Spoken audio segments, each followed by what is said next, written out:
Saudara, penghentian revisi Undang-Undang KPK oleh Presiden Joko Widodo disambut positif oleh pimpinan lembaga anti rasuah dan publik. Penghentian tersebut merupakan komitmen Jokowi dalam memperkuat KPK. Revisi tersebut dianggap sebagai bentuk pelemahan KPK. Revisi Undang-Undang KPK sebenarnya perlu, namun tidak sekarang, dan harus terintegrasi dengan KUHP dan KUHP. Apakah benar revisi ini untuk melemahkan KPK? Topik ini akan kami bahas bersama anggota Komisi 3 DPR, Arsul Sani.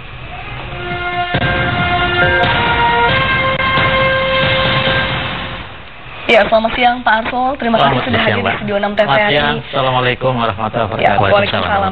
Pak Arsul, apakah penolakan Presiden Joko Widodo terhadap revisi Undang-Undang KPK terlalu cepat? Dan bagaimana tanggapan dari Komisi 3 DPR? Ya, kalau dari sisi kami yang di DPR, tentu nanti kami akan mendengar lebih dulu atau melihat penjelasan resmi dari pemerintah yang tentu akan pemerintah sampaikan ya ketika pertemuan resmi, apakah dalam rapat nanti antara Badan Legislasi dengan Menkumham atau juga misalnya melalui surat resmi. Kita akan dengar, karena apa yang disampaikan oleh Presiden itu kan bisa mengandung dua kemungkinan, dua makna. Yang pertama, Presiden itu tidak ingin selama periode 2015 sampai akhir masa pemerintahannya 2019 itu melakukan revisi Undang-Undang KPK, atau Presiden hanya tidak ingin revisinya dijadikan di prioritas tahun 2015 ini, ya. Karena memang di dalam roadmap asal DPR itu revisi Undang-Undang KPK itu tidak dilakukan di tahun ini, tahun 2015. Tidak. Revisi itu kalaupun nanti akan dilakukan, itu setelah selesai revisi Undang-Undang KUHP dan revisi RUU KUHP. Setelah KUHP selesai, baru kita menyentuh revisi Undang-Undang yang menyangkut kelembagaan penegak hukum. Tidak hanya KPK sebetulnya. Undang-Undang Polri, Undang-Undang Kejaksaan, Undang-Undang Mahkamah Agung, itu akan kita revisi semuanya. Nah, ini rencananya seperti itu. Oke. Itu. Ya, Pak Arsul, kalau kita lihat sejarahnya ini sesungguhnya ini kan jadi pertanyaan juga buat masyarakat ya. Ini kenapa kok kan ini masyarakat melihatnya usulan untuk merevisi ini datang dari Menkumham nih. Betul. Tapi belakangan Pak Presiden menolak revisi ini. Ini seperti ada perbedaan nih antara Menkumham sama Presiden. Bagaimana Pak Arsul? Saya melihatnya seperti ini. Kita kembalikan dulu. Asal usul adanya RUU atas amandemen ya Undang-Undang KPK di dalam Prolegnas 2015-2019 itu adalah inisiatif DPR ya. Tetapi seperti yang saya katakan tadi, DPR itu dalam roadmapnya, dalam rancangan awalnya itu akan melakukannya nanti di 2016 akhir ataupun di 2017 setelah KUHP ini selesai. Nah, memang minggu lalu ketika ada rapat di Badan Legislasi antara Balik DPR dengan pemerintah yang diwakili oleh Menkumham, Pak Menteri ini mengusulkan antara lain percepatan pembahasan RUU amandemen atas Undang-Undang KPK ya. Itu yang tadinya roadmapnya 2017, kemudian kita berpikir untuk diajukan di 2015 itu. Nah, tetapi apakah kemudian Pak Menkumham itu atas izin Pak Presiden atau tidak, itu kita tidak mengetahuinya. Baik, Pak Arsul, tentang mengenai Presiden Joko Widodo yang menolak untuk meneruskan rencana revisi Undang-Undang KPK nomor 30 tahun 2002 tentang KPK tersebut. Nah, apakah rencana DPR tetap bersikeras untuk merevisi Undang-Undang KPK dan memasukkannya ke daftar prolegnas nanti? Kan begini, kalau soal masuk ke daftar prolegnas itu sudah disepakati DPR dan pemerintah. Cuma ada dalam prolegnas long list namanya. Long list itu artinya daftar panjang, tetapi tidak masuk di dalam prolegnas prioritas 2015. Nah, ini yang dipahami. Nah, apakah kemudian DPR akan ngotot? Ya, nanti kita akan tunggu lah ya, tunggu sikap resmi dari pemerintah yang disampaikan kepada DPR. Kemarin kan yang disampaikan oleh Presiden atau tim komunikasinya itu kan kepada publik ya. Tetapi apa yang sebetulnya secara formal menjadi sikap pemerintah nanti kami akan melihatnya ketika misalnya Menteri Hukum dan HAM kembali menyampaikan sikap pemerintah itu, apa tadi dalam konteks tidak di tahun 2015 atau sama sekali tidak akan direvisi selama masa pemerintahan ini. Gitu.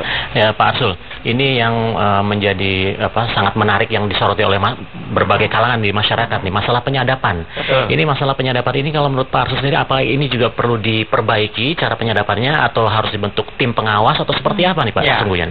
Tentu kalau kami di DPR bisa punya pandangan berbeda, yang nggak boleh pandangannya berbeda itu kan antar elemen di pemerintahan. Kalau DPR ini kan ada 10 fraksi, masing-masing fraksi mungkin punya pandangan masing-masing. Tapi kalau ditanyakannya misalnya kepada fraksi saya P3, kami jelas tidak mau kewenangan penyadapan ini dirubah sehingga menjadi melemahkan KPK. Ya, itu kami tidak mau. Yang paling kami bisa setuju adalah kewenangan melakukan penyadapan itu tetap seperti yang ada sekarang, hanya pengawasannya itu lebih diperketat.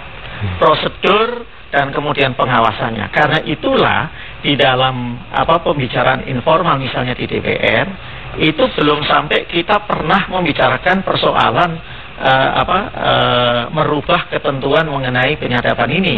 Yang kami bicarakan adalah agar jangan sampai kewenangan yang besar di dalam melakukan penyadapan itu kemudian menjadikan ada penyalahgunaan, ada abuse of power.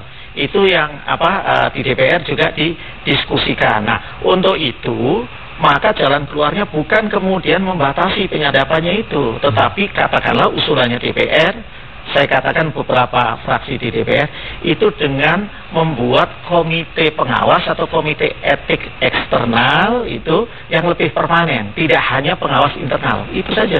Berarti masalah penyadapan sudah sesuai dengan prosedur, cuma harus dibentuk tim pengawasan tersebut ya? Betul. Artinya kami tidak mau kemudian paling tidak fraksi saya, fraksi P3 tidak mau kalau hanya dibatasi misalnya hanya KPK hanya bisa menyadap ketika proses hukum masuk dalam pro justisia, artinya setelah penyidikan. Itu penyelidikan pun boleh karena itu memang salah satu keistimewaan atau kekhususan KPK. Dengan kewenangan penyadapan yang seperti itu kan bisa dilakukan OTT itu, operasi tangkap tangan terakhir seperti yang di Banyuasin itu. Ya, ini artinya menurut Pak Arsul biarlah ini seperti selama ini dilakukan ya proses penyadapan. Cuma yang jadi masalah adalah bagaimana melakukan pengawasan terhadap fungsi penyadapan ini sendiri nih Pak Arsul nih. Siapa yang berhak mengawasi? Apakah itu ada kekuatan hukumnya untuk apabila terjadi penyalahgunaan? Ya, jadi kan memang filosofinya seperti ini. Lembaga apapun, apalagi yang mempunyai power yang besar, itu harus ada pengawasan, terutama pengawasan eksternal. Karena di lembaga-lembaga lain, pengawasan eksternal itu memang dikenal. Contoh misalnya, KPU, Bawaslu itu ada DKPP sebagai pengawasnya. Ya, kemudian kejaksaan, di samping ada jajaran Jamwas, Jaksa Agung Muda Pengawasan, juga ada Komisi Kejaksaan. Ya. Kemudian polisi, di samping ada Divisi Propam, ada kemudian juga Irwasum, ya, juga mempunyai Kompolnas yang juga mempunyai konteks pengawasan. Nah, KPK ini baru ada pengawas internal, ya. Nah, pengawas internal ini dirasa paling tidak menurut pandangan DPR ini gak cukup, harus ada komisi atau komite pengawasan yang lebih permanen dan bersifat eksternal, sehingga ketika kemudian ada kejadian-kejadian seperti kemarin lah ya, pimpinan KPK kemarin yang bertemu dengan petinggi partai politik tertentu, atau bahkan juga pimpinan KPK jilid 2 yang juga bertemu dengan petinggi partai politik juga begitu. Ini yang begini-begini itu akan lebih terbuka ya, kalau misalnya komite etik atau pengawasnya itu pertama lebih independen, bersifat juga permanen, itu terus ya. Dan ini merupakan jalan tengah. Misalnya kan seperti ini, ada prasangka, dugaan yang belum tentu benar ya, bahwa KPK di dalam menetapkan seorang tersangka itu ditetapkan dulu dan kemudian buktinya baru dicari. Sekali lagi ini dugaan yang belum tentu benar. Nah, kalau kemudian ada dugaan seperti ini kemudian ada yang mengadu, maka akan lebih netral, lebih independen kalau ada komite pengawasan yang bersifat eksternal. Jadi antara keperluan KPK untuk mempunyai kewenangan khusus, kewenangan yang besar itu tetap terakomodasi, tetapi kontrol mekanisme pengawasan itu tetap bisa maksimal dilakukan tanpa harus melemahkan pengawasannya itu. Baik, Pak Arsul, kalau tadi kita membahas masalah penyadapan, sekarang kita beralih ke masalah penyidikan. Salah satunya juga membuat revisi undang-undang KPK itu. Masalah penyidikan, Wakil Ketua DPR Fadlizon kemarin mengungkapkan dari hasil diskusi DPR dengan para hukum, menegaskan bahwa kalau bisa KPK hanya dapat memiliki penyidik dari Polri atau Kejaksaan Agung. Bagaimana tanggapan Bapak? Ya, saya tidak mengikuti persis apa yang disampaikan oleh Pak Fadlizon, tapi kalau dalam pandangan kami, ya tentu tidak juga mewakili seluruh fraksi yang ada di Komisi 3, tapi beberapa fraksi, kita justru ingin memperkuat ya bahwa KPK ini bisa memiliki penyelidik dan penyidik sendiri, ya, yang bersumber tidak hanya dari kepolisian kalau penyelidik, ya, dan juga kalau penyidik tidak hanya dari kejaksaan dan dari kepolisian juga, ya. Kita ingin perjelas, sebab yang ada sekarang di dalam Undang-Undang KPK, ya, itu ketentuan mengenai kewenangan KPK mengangkat dan memberhentikan penyelidik dan penyidiknya sendiri, itu kan ternyata multitafsir. Paling tidak kita bisa pahami, kita bisa lihat dari putusan pra-peradilannya Hakim Haswadi dalam kasus pra-peradilannya Pak Hadi Utomo. Nah, yang seperti ini, multitafsir yang seperti ini nggak boleh lagi terjadi.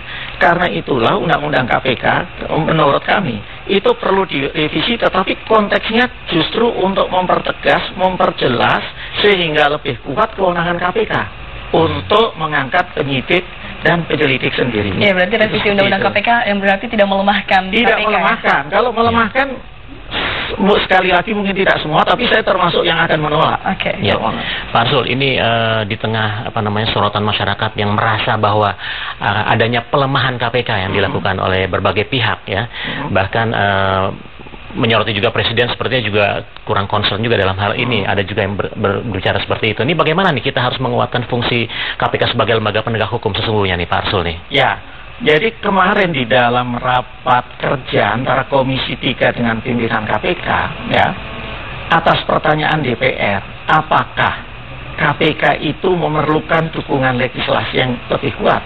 Maka jawabannya pimpinan KPK adalah iya. KPK memerlukan dukungan legislasi yang lebih kuat, dan untuk itu harus tercermin juga dalam KUHP yang lebih baik, dalam KUHP yang lebih mendukung fungsi KPK, dan juga di dalam revisi Undang-Undang KPK itu sendiri. Jadi pimpinan KPK tidak menolak revisi Undang-Undang KPK sepanjang revisinya itu tidak untuk melemahkan KPK, ya. Karena memang Undang-Undang KPK itu memang banyak hal yang pada waktu itu dibuat belum terpikirkan atau belum diatur. Nah, terbukti apa? Pak Presiden sendiri kan juga mengeluarkan Perpu mengenai PLT KPK, ya, sehingga makanya bisa diangkatlah yang 3 orang karena itu Perpu. Artinya Pak Presiden juga sudah melakukan revisi terhadap Undang-Undang KPK, tetapi untuk supaya membuat KPK tidak lumpuh pada saat itu. Nah, ini juga sama, konteks revisi Undang-Undang KPK harus kita tempatkan untuk memperkuat KPK. Kalau nanti ada upaya katakanlah yang ingin memperlemah, ya harus kita kawal rame-rame supaya pasal-pasal yang dianggap akan melemahkan di dalam RUU itu tidak jadi ketentuan undang-undang nantinya. Ya, itu. Ya, baik. Oke, Pak Arsul, ini satu pertanyaan terakhir nih Pak. Ini kan sepertinya selama 10 tahun kita melihat nih KPK ini tanda kutip sepertinya kepanjangan tangan dari rezim sebelumnya nih. Dan sekarang ini nampaknya rezim yang baru ini ingin mencoba juga mengotak-atik seperti itu. Bagaimana Pak Arsul menanggapi tanggapan masyarakat seperti itu? Saya kira nggak seperti itu kan. KPK itu ada sejak zamannya Presiden Bu Megawati kan sudah ada. Dan kemudian tentu zaman Pak SBY selama 10 tahun dan sekarang terus ada. Saya kok tidak melihatnya ini sebagai kepanjangan tangan rezim. Karena melihat kasus-kasus besar banyak yang belum terselesaikan. Pada zaman Pak SBY ada kasus-kasus yang menyangkut menteri di zaman Bu Mega atau zaman Gus Dur, itu iya. Nah, sekarang ada kasus-kasus yang menyangkut menterinya Pak SBY, itu iya. Tapi itu konteksnya buat saya karena memang ada 2 alat bukti yang cukup. Itu saja, bukan karena misalnya pimpinan KPK yang sekarang ajang balas dendam atau seperti itu, dalam tanda kutip menghabisi ya mantan pejabat di era pada sebelumnya. rezim sebelumnya. Enggak seperti itulah. Itu. Ya, mudah-mudahan ini tidak seperti apa yang kita duga seperti itu, dan mudah-mudahan kita bisa kawal terus ya, Pak Arsul ya. Mudah-mudahan seperti itu, dan harus kita kawal. Baik, Pak Arsul, terima kasih atas keterangan studio TVRI, mudah-mudahan bermanfaat buat pemirsa. Terima kasih. Terima kasih, Pak. Ya.